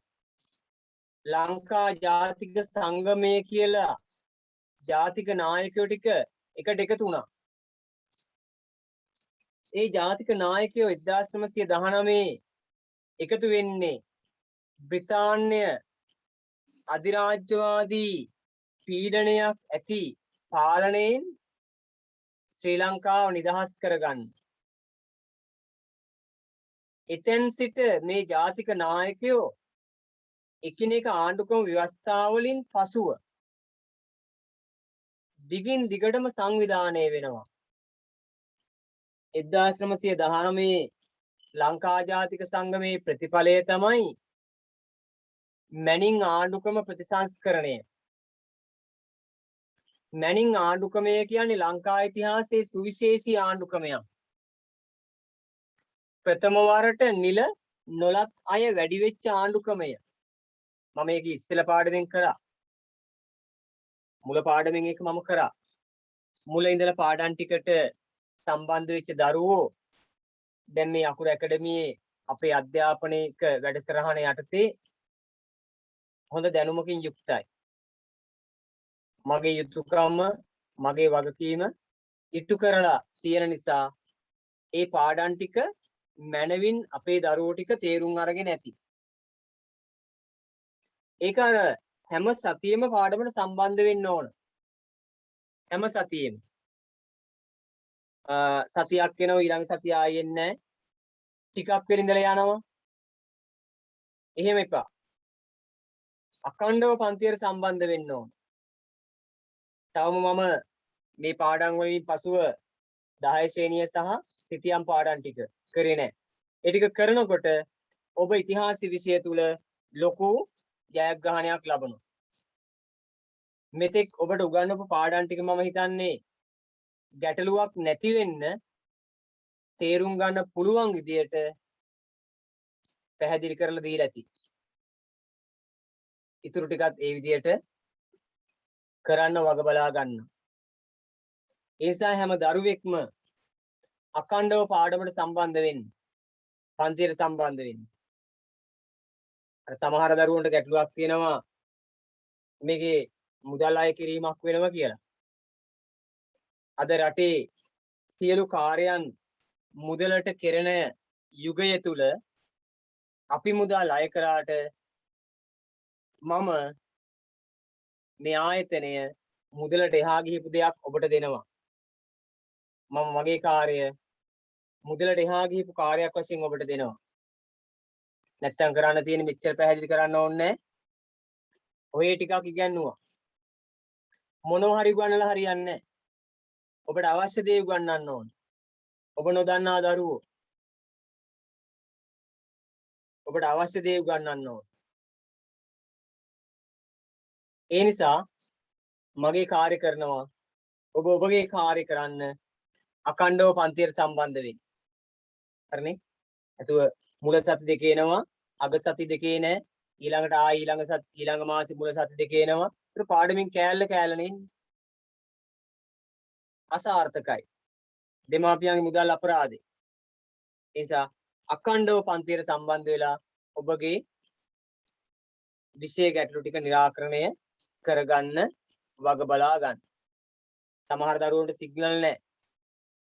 අවශ්‍ය තාක්ෂණික පහසුකම් නැහැ.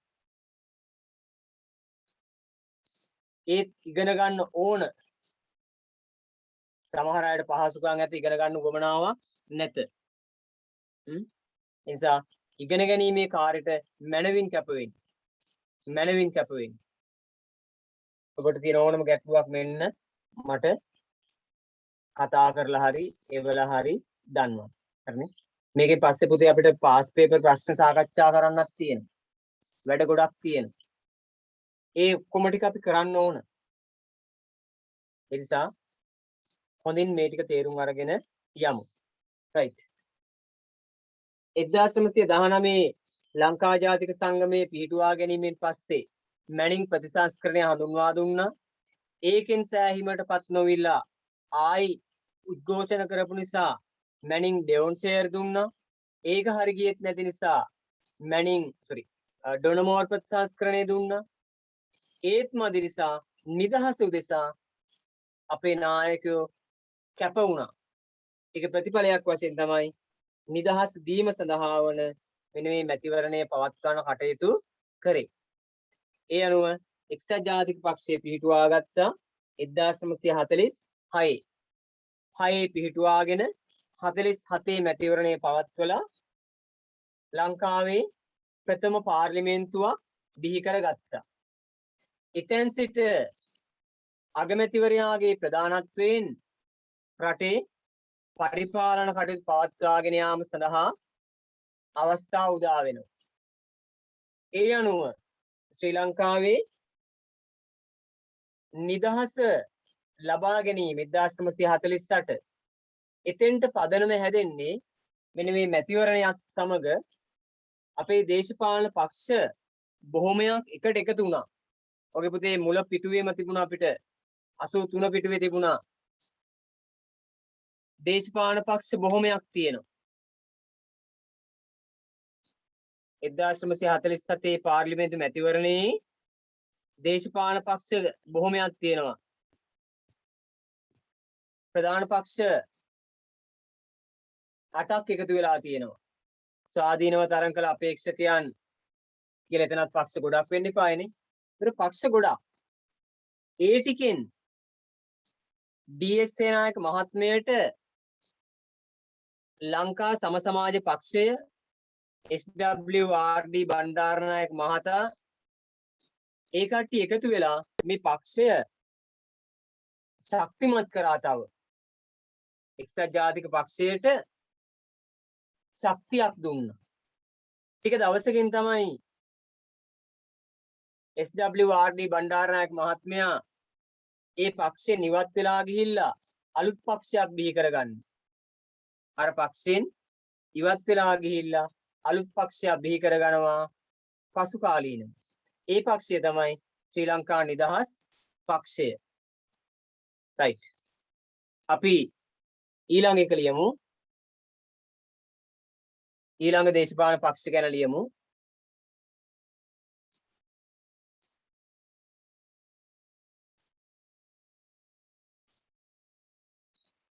SWRD බණ්ඩාරනායක මහතා විසින්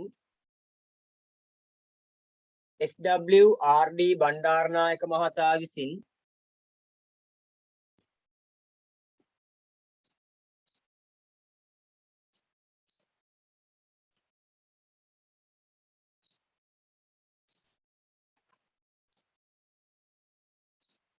SWRD බණ්ඩාරනායක මහතා විසින් 1951 දී ලියන්නපා අපි ලිව්වනේ 1951 දී SWRD බණ්ඩාරනායක මහතා විසින් අනේ වර්ෂෙත් ලිව්වා පුද්ගලයාත් ලිව්වනේ 1951 දී SWRD බණ්ඩාරනායක මහතා විසින් ශ්‍රී ලංකා නිදහස් පක්ෂය පිහිටුවීම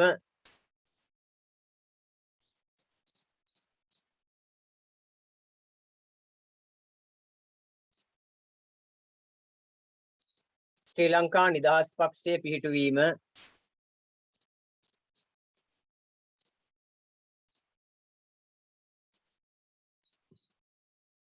ශ්‍රී ලංකා නිදහස් පක්ෂය පිහිටුවීම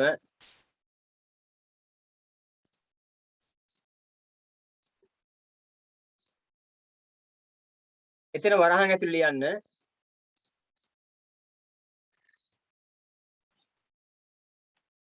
මොහු එක්සත් ජාතික පක්ෂයෙන් ඉවත්ව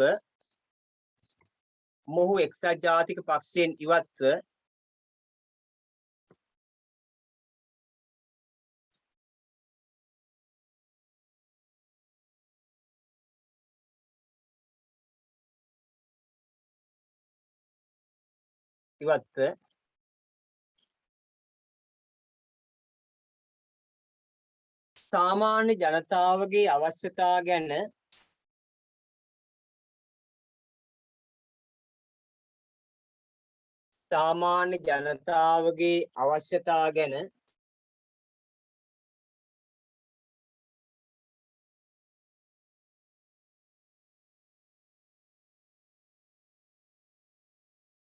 වැඩි අවධානයක් යොමු කිරීම සඳහා වැඩි අවධානයක් යොමු කිරීම සඳහා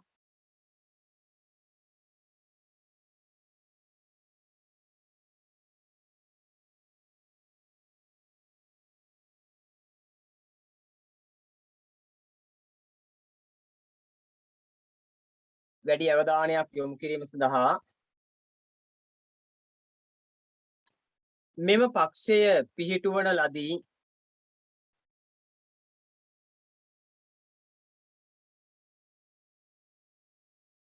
මෙම පක්ෂය පිහිටුවන ලදී.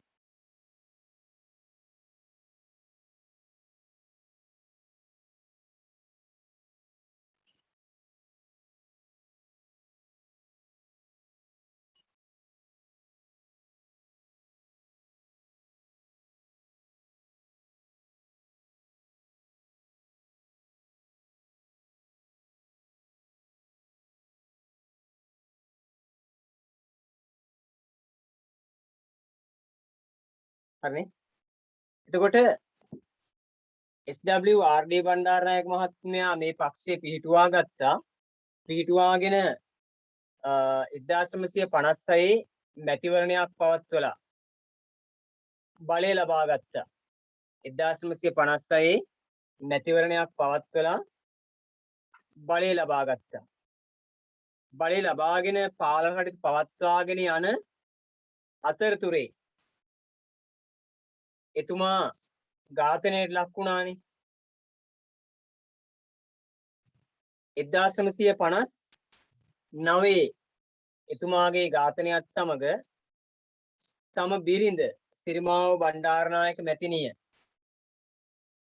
අපේ රටේ ජනාධිපතිවරිය වශයෙන් ඉඳපු චන්ද්‍රිකා බණ්ඩාරනායක කුමාරතුංග මැතිණියගේ මව සිරිමාව බණ්ඩාරනායක මැතිණිය ඒ පක්ෂේ නායිකාව වශයෙන් ඊළඟට කටයුතු කරා. හරිනේ. ඒකට ශ්‍රී ලංකා නිදහස් පක්ෂය පිහිටුවාගෙන 1956 මැතිවරණයට ඉදිරිපත් වුණා. එක්සත් ජාතික පක්ෂය තියෙනවා, ශ්‍රී ලංකා නිදහස් පක්ෂය තියෙනවා, තවත් තුළු පක්ෂ බොහොමයක් තියෙනවා. ඒකෙන් වැඩි ආසන සංඛ්‍යාවක් දිනාගෙන නිදහස් පක්ෂය බලයටපත් වෙනවා. ඒත් එහි නායකයා 1959 ඝාතනයට ලක්වීමත් සමග පක්ෂයේ නායිකාව වශයෙන් එතුමාගේ බිරිඳ පාලනයට එකතු වෙනවා. අපි එතනටම ලියා ගමු. එතනටම ලියා ගන්න. අපි ලිව්ව කරුණටම ලියා ගන්න. මෙම පක්ෂ නායකයා මෙම පක්ෂ නායකයා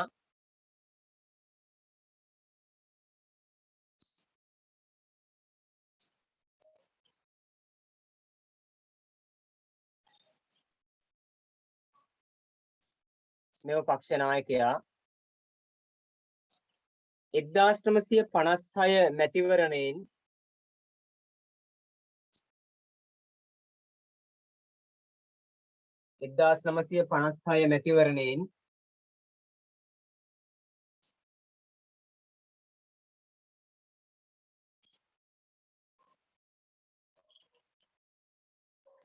ජයග්‍රහණය කර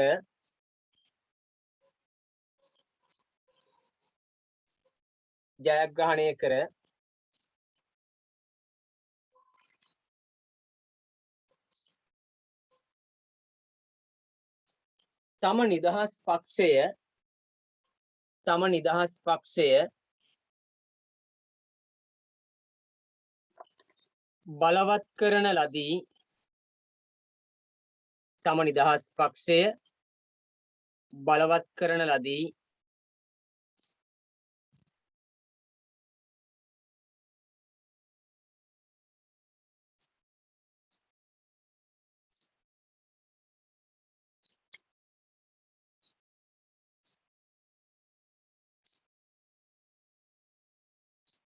right. ඊළඟ කරුණ වශයෙන් ලියන්න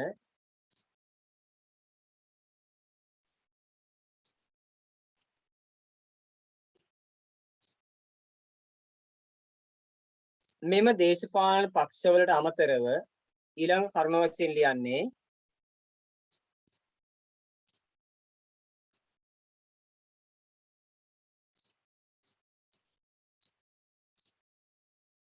මෙම දේශපාලන පක්ෂවලට අමතරව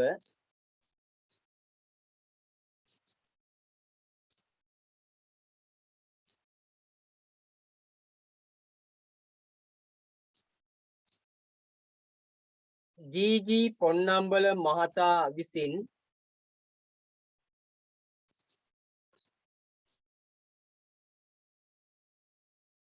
ජී.ජී. පොන්නම්බල මහතා විසින්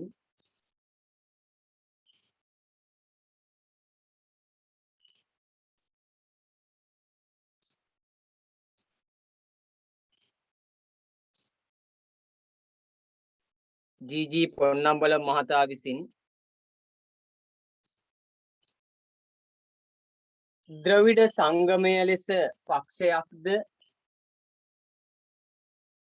ද්‍රවිඩ සංගමය ලෙස පක්ෂයක්ද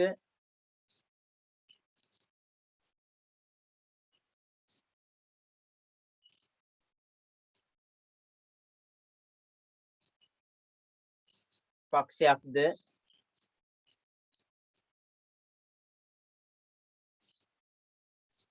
කමා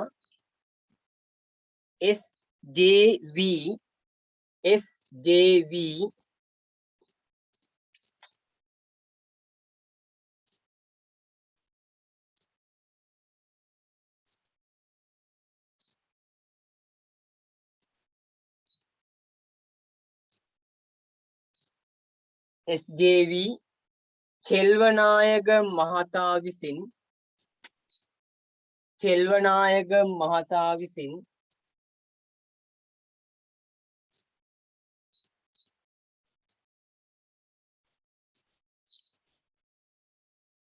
චෙල්වනායක මහතා විසින්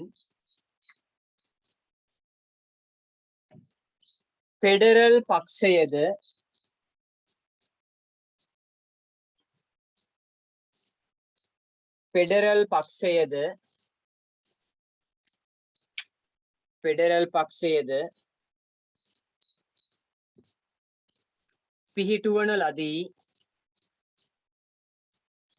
පිහිටුවන ලදී